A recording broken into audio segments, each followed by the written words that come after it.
안녕하십니까. 이영탁의 미래몽입니다. 오늘은 미래인재의 조건, 인재가 어떤 조건을 갖추어야 인재라고 할 수 있을까 하는 내용으로 여러분과 얘기를 나눠 보겠습니다. 인재를 얘기하다 보면은 자연히 지식이 뭐냐 이렇게 얘기가 나올 수밖에 없습니다. 지식은 어디서 나오느냐 하면은 이렇게 얘기를 합니다. 기초 데이터가 있지 않습니까? 자료, 요즘 빅데이터 시대인데 이 데이터가 많은 데이터가 있으면은 이 데이터를 가공한 것이 정보다. 정보. 그 정보 중에서 쓸모 있는 정보를 내 것으로 익힌 것이 그것이 바로 나의 지식이다. 이렇게 얘기를 하지 않습니까? 그죠? 그래서 그 지식을 갖추고 난 다음에는 이것을 실제 우리 살아가는데 우리 생활에 잘 이렇게 유용하게 써먹는 그런 지혜를 갖추어야 한다. 지혜로 연결이 된다. 이렇게도 얘기를 합니다.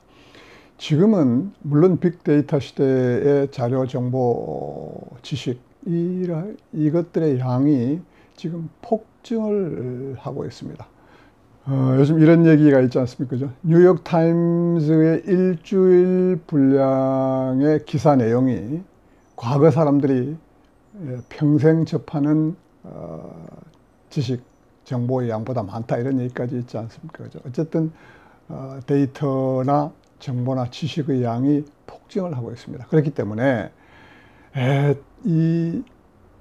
그러한 지식을 내 머릿속에 다 넣기가 사실상 불가능합니다. 그래서 지금 지식은 내가 뭐에 대해서 아는 것, 내 머릿속에 들어있는 그것을 가지고 지식이라고 하기보다는 지식이 어디에 있는지를 빨리 찾아낼 줄 아는 지식, 빨리 찾아낼 줄 아는 능력, 이게 지식이라고 이렇게 얘기를 합니다.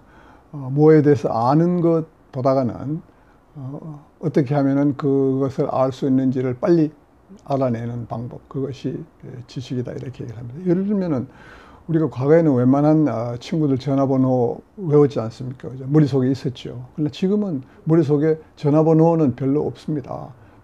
머릿속에 또 집어넣을 필요도 별로 없습니다. 그죠? 금방 핸드폰을 켜면은 알아낼 수 있기 때문에. 그래서 빨리 내가 필요한 것을 알아내는 그 수단, 방법, 이런 것을 지식이라고 얘기를 합니다. 근데 이 중에서 우리가 1등과 인류를 구분할 줄 알아야겠습니다. 1등은, 그죠? 등수를 매기는 거죠. 60명 중에 1등, 100명 중에 1등. 1등이죠, 1등. 1등은 하나입니다. 그러나 인류는 여럿이에요. 과거에는 우리가 남을 이겨가지고 내가 1등이 되기를 원했습니다. 그럼 1등이 되려면 남을 이겨야 합니다. 그러나 그것이 꼭 좋은 방법만은 아니다. 왜냐하면은 루저가 생기기 때문에 지는 사람은 어떻게 되겠습니까? 내 이기는 사람은 항상 1등을 한번 한 사람은 1등을 하지 않으면은 또 이게 스트레스가 생기는 거예요. 1등을 매번 하기가 쉽지 않지 않습니까? 또 남을 이겨야 하지 않습니까? 또 진 사람은 뭐 어떻게 되겠습니까? 그래서 1등보다 더 중요한 것이 인류다.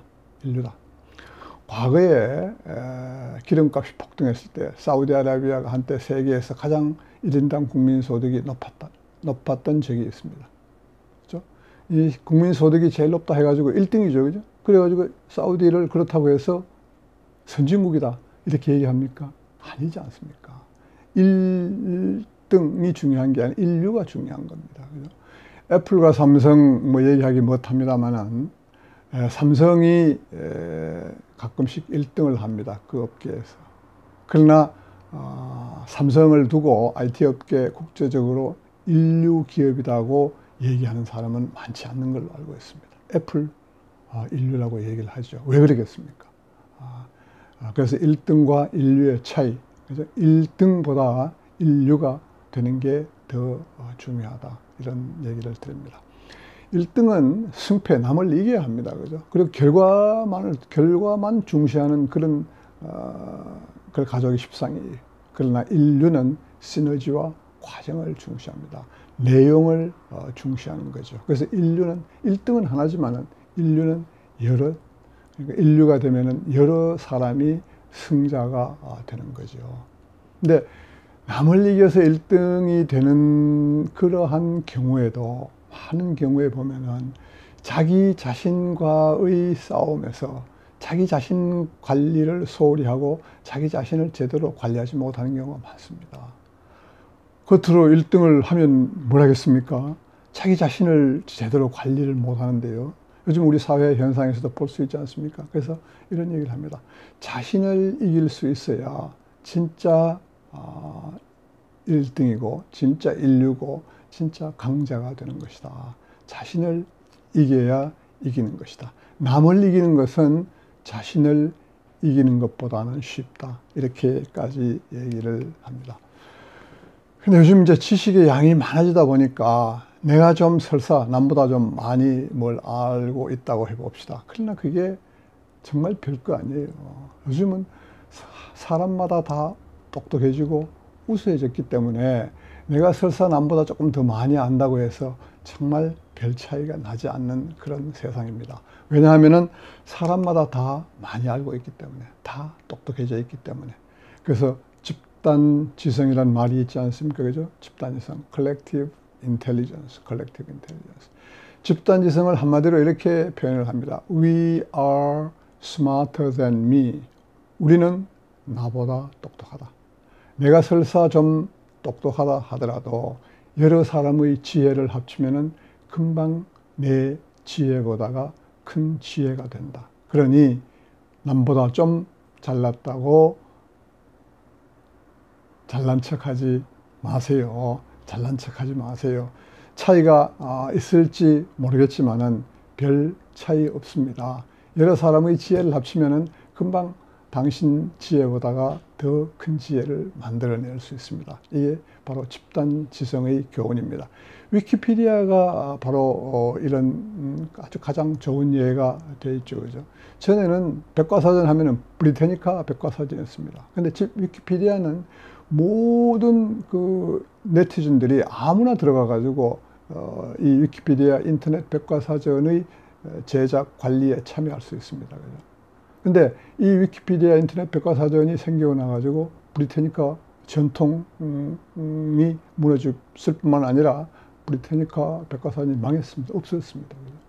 이것처럼 여러 사람이 힘을 모으면은, 지혜를 모으면은 금방 몇몇 소수의 전문가가 만들어내는 그 결과보다가 훨씬 더 크고 나은 결과를 만들어낼 수 있다. 이렇게 얘기를 할 수 있겠습니다. 평균의 종말, 이제 평균 가지고 얘기하지 맙시다. 평균의 종말.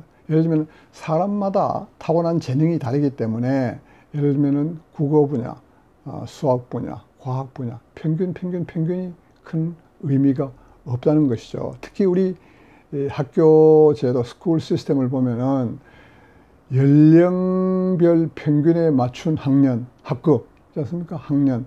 또 학년이 같으면은, 나이가 같으면은 같은 수준의 학습 내용, 이런 것들이 이제는 시정을 할 때가 왔다. 이거는 개개인의 특성을 전혀 고려하지 않는 그냥 일방적인 시스템이. 거기서 평균이 되느냐 안 되느냐, 누가 1등이냐, 평균이 못 되면 평균보다 못한 사람이냐, 이렇게 가리는 것은 적절하지 않다, 이런 얘기입니다. 그리고 그런 각 분야, 과목의 학습 능력이 낮으면은 그 사람의 일반적인 능력도 낮은 것으로, 못난 사람으로 이렇게 평가를 하는 경향이 있는데, 그거 다 이제는 과거의 유물입니다. 그죠? 과거의 유물입니다. 그래서 결국 그런 평균 개념이 이제는 없어져야 하고, 거기에 맞추어서 각자 개개인이 가진 자기만의 숨겨둔 재능을 찾아내 가지고 그것을 제때에 적절하게 발휘하도록 하는 게 중요하다, 이렇게 얘기가 되겠습니다. 그래서 미래 인재는 앞으로 살아가는 과정에서 사람들이 어떤 조건을 갖추는 게 좋으냐, 이제는 전문 지식형 인재보다는 융합, 통섭형 인재가 되어야 한다 이렇게 얘기를 합니다. 물론 이제 T자형 인간이라는 얘기도 있습니다. 그죠? 여러 분야를 폭넓게 알되 여러 분야를 이렇게 이해하는 그런 능력을 가진 사람. 어쨌든 한 가지에만 전문적으로 잘 하는 사람은 그 분야의 전문가로서는 물론 중요하죠. 그러나 여러 분야를 골고루 두루 이해하고 하는 것이 앞으로는 갈수록 중요해진다 이렇게 얘기해야 되겠습니다. 그래서 그 어떤 전문 지식을 수학적인 지능으로 풀어내는 것보다는 창의성, 비판적인 사고, 협업하고 팀워크, 그다음에 문제 해결 능력 이런 것을 골고루 갖추어야만은 앞으로 급변하는 미래 사회에서 어떠한 상황이 오더라도, 그죠? 어떠한 상황이 오더라도 거기에 그때 즉각 적응해낼 수 있는 능력을 갖추게 된다.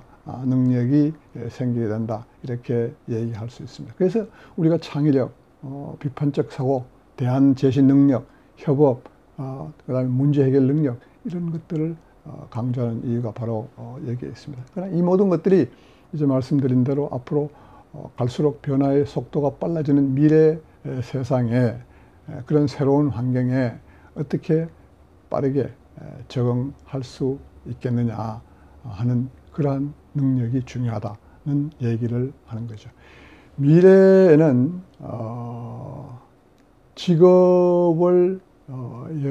직장을 여러 번 바꾸는 것은 물론이고 직업도 여러 번 바꾸게 될 것이다. 이렇게까지 얘기를 하지 않습니까? 그러면 이때 이제 스스로 다른 환경, 작업 환경, 근무 환경, 다른 직업에게도 신속하게 적응할 수 있는 능력 이런 것들이 우리가 갖추어야 할 미래 인재의 조건이 아닌가 이렇게 생각을 합니다. 감사합니다.